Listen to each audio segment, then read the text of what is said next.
السلام علیکم ورحمۃ اللہ وبرکاتہ۔ الحمدللہ رب العالمین والعاقبۃ للمتقین والصلاة والسلام علی اشرف الانبیاء والمرسلین نبینا محمد وعلی آلہ وصحبہ اجمعین ومن تبعہم بإحسان الی یوم الدین، اما بعد۔ فقال النبی صلی اللہ علیہ وسلم: ما من عبد یسلم ذنبا فیحسن طہور ثم یقول فلیصلی رکعتین ثم یستغفر اللہ رب اللہ غفر ثم قرأ هذه الآیة والذین اذا فعلوا فاحشۃ او ظلموا انفسهم ذکروا اللہ فاستغفروا بذنوبہم۔ ابھی آپ کے سامنے مسند احمد کی، سنن ابو داؤد، سنن ترمذی، سنن نسائی، سنن ابن ماجہ، ایک چھوٹی سی روایت ابھی آپ کے سامنے پڑھی گئی ہے۔ شیخ رحبانی رحمۃ اللہ علیہ البانی نے اس روایت کو حسن قرار دیا ہے۔ امام ابن حبان رحمۃ اللہ علیہ نے اس حدیث کو صحیح قرار دیا ہے۔ حافظ ابن حجر رحمۃ اللہ علیہ نے اس کی سند کو صحیح قرار دیا ہے۔ علی کل حال حدیث جو ہے درست ہے، صحیح ہے، قابل عمل ہے۔ پیارے نبی صلی اللہ علیہ وسلم فرماتے ہیں: ما من عبد یذنب ذنبا فی طہور ثم یقول فیصلی رکعتین۔ جب بھی کوئی بندہ گناہ کر بیٹھے تو وہ اچھی طرح سے وضو بنائے، پھر کھڑے ہو کر 2 رکعت نماز پڑھے، ثم یستغفر اللہ، پھر اللہ رب العالمین سے معافی کا سوال کرے، استغفار کرے، مغفرت طلب کرے، اللہ غفر اللہ، تو اللہ تعالیٰ اس کے گناہوں کو بخش دیتا ہے۔ پھر اللہ کے نبی صلی اللہ علیہ وسلم نے اس آیت کریمہ کی تلاوت کی: والذین اذا فعلوا فاحشۃ او ظلموا انفسهم ذکروا اللہ فاستغفروا بذنوبہم۔ اللہ کے نیک بندی وہ ہیں جب وہ کوئی برا کام کر لیں یا اپنے آپ پر ظلم ڈھالیں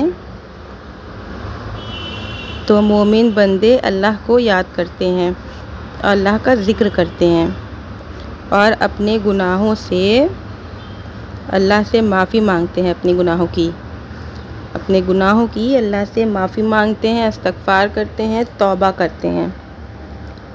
اور یہ مومن بندے کی پہچان ہے کہ اگر گناہ ہو گیا ہے تو گناہ کی ڈھیٹ نہیں بنتے ہیں، اپنے گناہ پر ڈٹے نہیں رہتے ہیں، بلکہ اپنے گناہ سے اپنے دامن کو چھڑانا چاہتے ہیں۔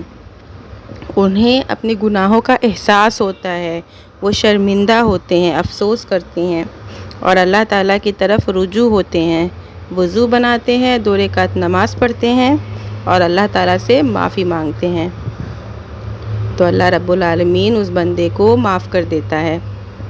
اس حدیث سے علماء نے استدلال کیا ہے کہ 2 رکعت توبہ کی نماز ثابت ہے۔ گناہ ہو گیا اگر توبہ کی 2 رکعت پڑھنا چاہیے۔ لہٰذا ہم سب کو چاہیے کہ ہم گناہوں سے بچیں، اور اگر بشری تقاضے کے مطابق ہم سے کچھ گناہ ہو جائے، بڑی غلطی سرزد ہو جائے، تو ہمیں اللہ تعالیٰ سے معافی مانگنی چاہیے، استغفار کرنی چاہیے، 2 رکعت نماز کی پابندی کرنا چاہیے، اللہ سے اپنا تعلق مضبوط کرنا چاہیے، نمازوں کی پابندی کرنا چاہیے، نیکی کرنے سے، توبہ استغفار کرنے سے زیادہ استغفار کرنے سے گناہ جو ہے ہمارے وہ دھل جاتے ہیں۔ توبہ کرنے سے جو ہماری گناہ ہے اللہ تعالیٰ معاف کرتا ہے، اور اپنے بندے کی توبہ استغفار اللہ تعالیٰ بہت پسند کرتا ہے۔ تو جب بھی کسی بندے سے کسی سے بھی اگر گناہ ہو جاتی ہے، اب یہ نہیں کہ آپ جان بوجھ کر گناہ کریں اور پھر جا کر کے نماز پڑھ لیں۔ آج کل کے تو معاشرے کی جو چیزیں چل رہی ہیں تو وہ بھی بہت سمجھ کر کے اس کو لینا پڑتا ہے۔ آپ سے گناہ ہوئی ہے، آپ کو احساس ہے، آپ نے اس کی توبہ کی، لیکن پھر آپ دوبارہ وہی گناہ کرنے سے بچیے۔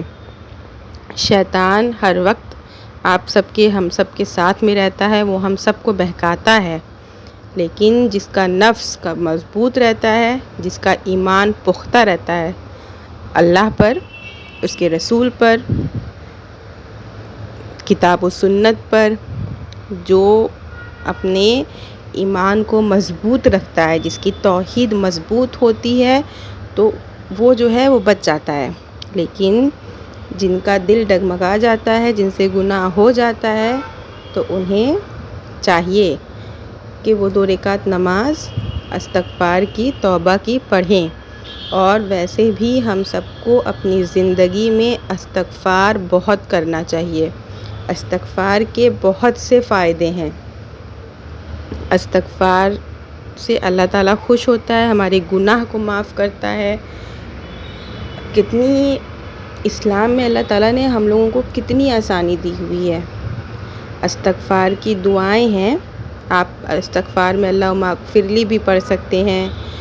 آپ استغفار میں بہت سی دعا ہے، استغفر اللہ الذی لا الہ الا هو الحی القیوم واتوب الیہ بھی پڑھ سکتے ہیں۔ استغفار کی بہت سی دعائیں ہیں چھوٹی بڑی، جن کو ہمیشہ آپ صرف استغفر اللہ بھی پڑھ سکتے ہیں۔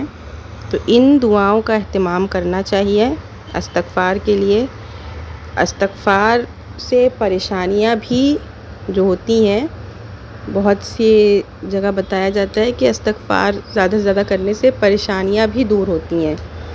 جب آپ کا گناہ سے آپ کو معافی ملے گی تو آپ نیک عمل کریں گے، اور جب آپ نیک عمل کریں گے تو نیک عمل، نیک ثواب جو آپ کو اجر جو ملے گا، وہ کسی بھی صورت میں مل سکتا ہے۔